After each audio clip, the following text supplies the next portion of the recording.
नमस्कार मित्रों। अगर आपने इस कहानी का वीडियो पार्ट 1 नहीं देखा है तो सबसे पहले पार्ट 1 देख लो।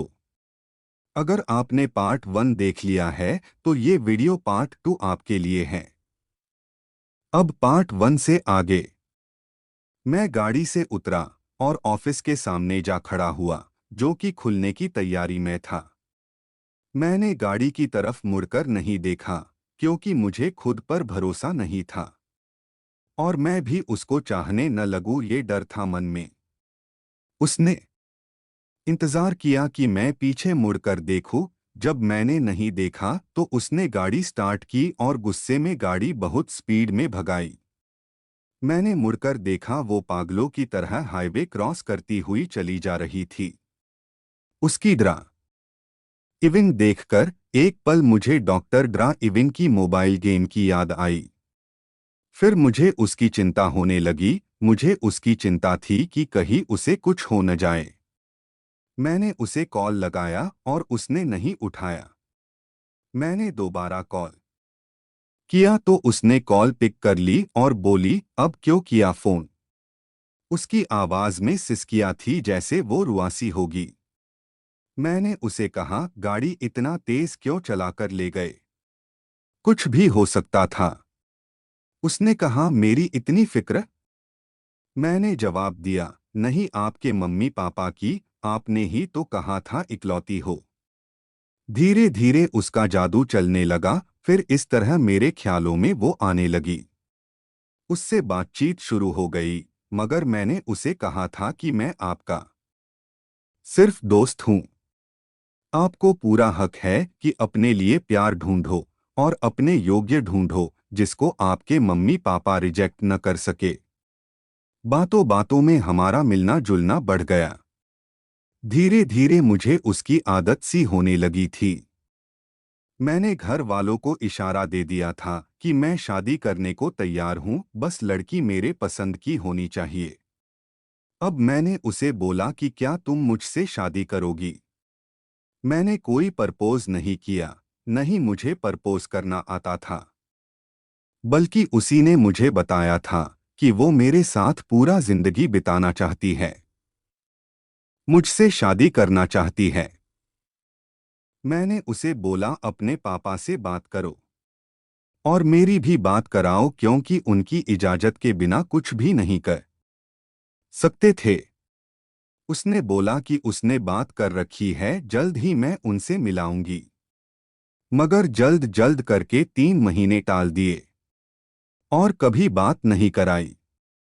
हमें दोस्ती और फिर प्यार के बंधन में बंधे 6 महीने हो गए, लेकिन बात आगे नहीं बढ़ी।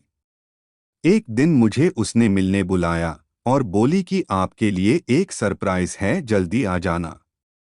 मैं उस दिन खुश था और नर्वस भी। मुझे पूरा भरोसा था कि दिव्या आज अपने पापा से मिलाने वाली है। मैंने नए कपड़े पहने और खुद को इस तरह सेट किया कि उसके पापा को कोई कमी न दिखे। मैं पते पर पहुंचा। वहां वो नहीं आई थी। मैंने इंतजार किया। थोड़ी देर में उसकी कार वहां आई। कार में वो थी और उसके साथ एक आदमी था। पहले मैंने सोचा कि वह उसके पापा होंगे, क्योंकि गाड़ी के अंदर अच्छे से दिख नहीं रहा था।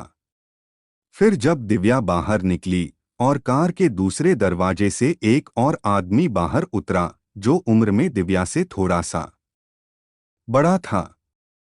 मुझे लगा कि दिव्या के पापा इतने जवान, यह कैसे हो सकता है। और दिव्या ने कहा था वह इकलौती लड़की है, तो यह तो उसका भाई जैसा भी नहीं हो सकता। फिर मैंने सोचना छोड़ा। मैंने कहा, खुद आकर बताएगी। वह मेरे पास आई और उसके साथ आया लड़का भी उसके पीछे पीछे आया।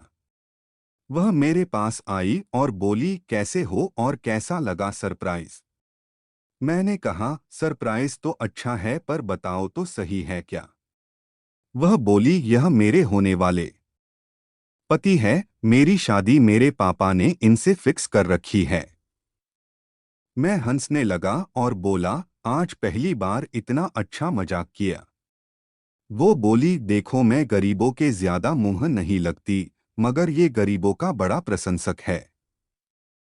बोलता है, गरीबों में सहनशीलता होती है, कुछ कर गुजरने की चाह होती है।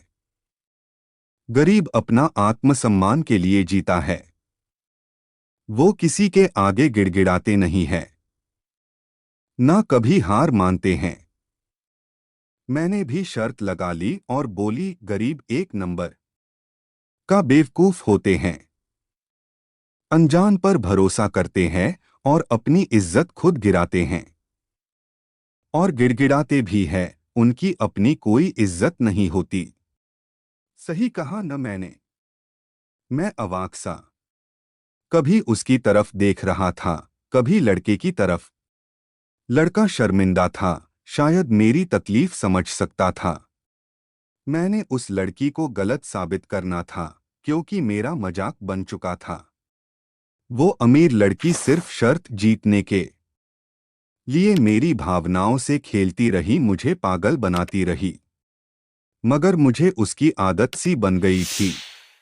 उसने मुझे पूरा मौका दिया कि मुझे उससे सच्चा प्यार हो जाए, और वो चाहती थी मैं उसके सामने झुक जाऊं। वो मुझे चुप देखकर फिर नीचा दिखाते हुए बोली, तेरे जैसों से तो मैं अपने जूते भी पॉलिश नहीं कराती।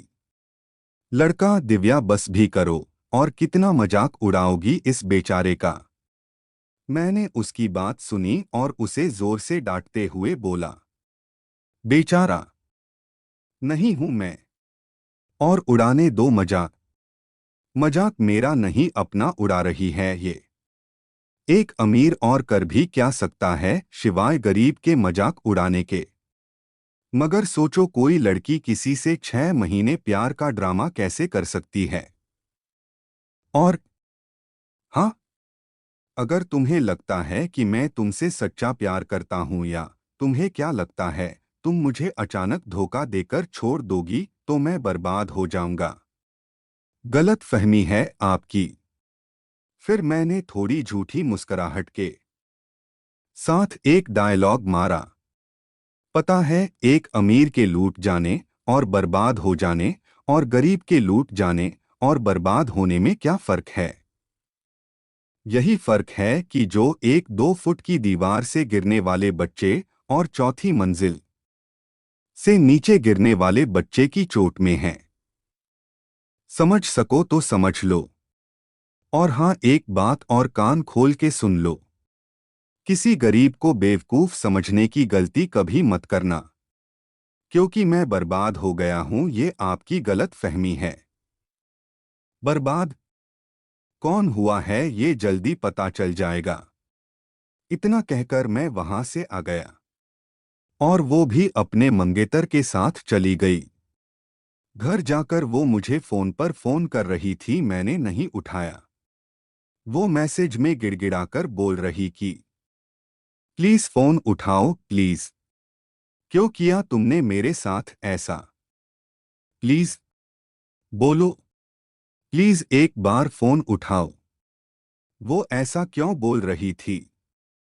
उसका कारण ये है कि मैंने उसकी अपनी मुलाकातों को यादगार बनाने के लिए कई बार फोटो शूट की थी, सेल्फियां ली थी। उसकी वीडियो भी छुपके से शूट किया था। जब वो मुझे प्यार का इजहार करती और शादी के सपने दिखाती थी। ये मेरा शौक कहो या आदत बचपन की वीडियो बनाने का, या फिर मेरी अच्छी किस्मत। मैंने कई वीडियो इसलिए भी बनाई थी कि मैं इसको शादी के बाद दिखाऊंगा और दोनों के खुशी के लम्हों को याद करेंगे। मगर किस्मत में तो बस धोखा लिखा था। वो मेरा मजाक उड़ा सकती थी, तो क्या मुझे बिल्कुल हक नहीं? मैंने एक वीडियो और कुछ तस्वीर उसे भेजे और लिखा, थैंक यू सो मच मेरी कहानी में ट्विस्ट लाने के लिए। मैं अपनी जिंदगी से बोर हो रहा था, आपने कुछ यादगार लम्हे दिए जिनकी कीमत मैं कैसे चुकाऊंगा। ज्यादा तो मैं नहीं कर पाऊंगा, बस कुछ आपकी यादें हैं जो मैंने यूट्यूब और फेसबुक में पोस्ट की है, यादगार बनाने के लिए।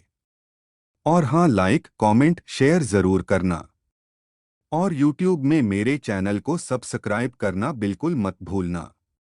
और बेल आइकॉन दबा देना ताकि अन्य वीडियो का नोटिफिकेशन आप तक पहुंच जाए। मैंने ये मैसेज उसके व्हाट्सएप पर किया और उसके बाद उसके बहुत मैसेज और कॉल आने लगे। वो सर्च कर करके थक गई YouTube में और फेसबुक में उसे कुछ मिला नहीं। उसके बहुत मैसेज और कॉल इग्नोर करने पर वो मेरे ऑफिस पहुंची, जहां मैं कस्टमर डीलिंग में बिजी था। वो दूर खड़ी मुझे देख रही थी कि कब ये फ्री होगा और मैं इसके पास जाऊंगी। थोड़ी देर में मैं फ्री हुआ। वो मेरे पास आकर बोली, क्यों किया तुमने ऐसा? मैं बोला, कौन हो तुम? ये उसे चिढ़ाने का एक तरीका था और मैं उसे सचमुच भूल जाना चाहता था। वो बोली, मजाक छोड़ो, मैंने जो किया उसके लिए सॉरी। आप भी वो वीडियो डिलीट कर दो, फेसबुक से भी और यूट्यूब से भी। पागल हो क्या या मुझे पागल समझती हो? मैं हंसते हुए बोला, कितने पैसे चाहिए, मैं देने को तैयार हूं। प्लीज वो वीडियो डिलीट कर दो, दिव्या बोली। मुझे उसके चेहरे में वो डर बहुत प्यारा लग रहा था। मैं बोला, मैं सिर्फ 2 शर्त पर डिलीट करूंगा वो वीडियो।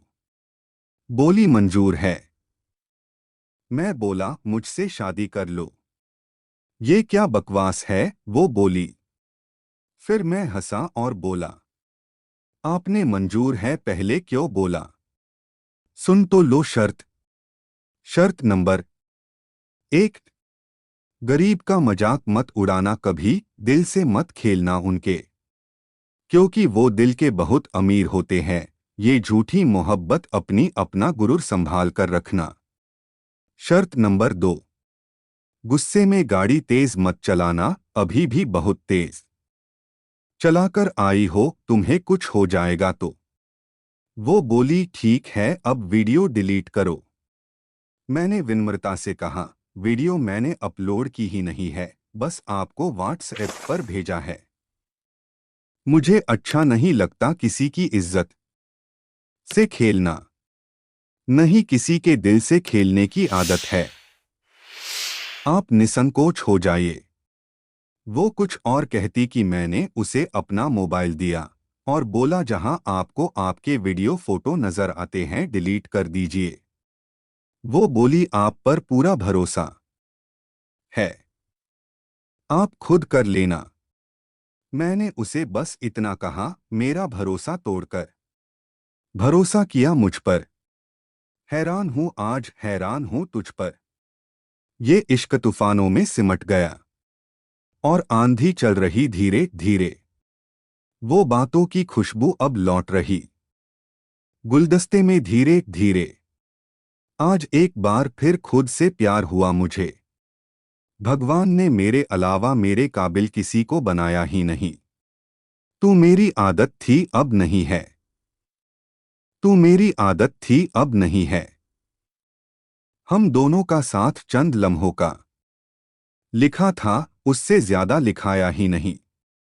अब मैं धीरे से वहां से खिसक गया, वरना आज फिर से इजहार मोहब्बत हो जाती उस बेवफा से, जिसने कुछ घंटों पहले ईमान खोया था। अब जब कोई मुझसे पूछता है कि तूने उसको सबक क्यों नहीं सिखाया जिसने तुझे धोखा दिया, तो मैं उसे बोलता हूं, वो मेरा प्यार था, मेरी मोहब्बत थी। अपने प्यार को परेशानी में डाल दूं तो कैसा प्यार?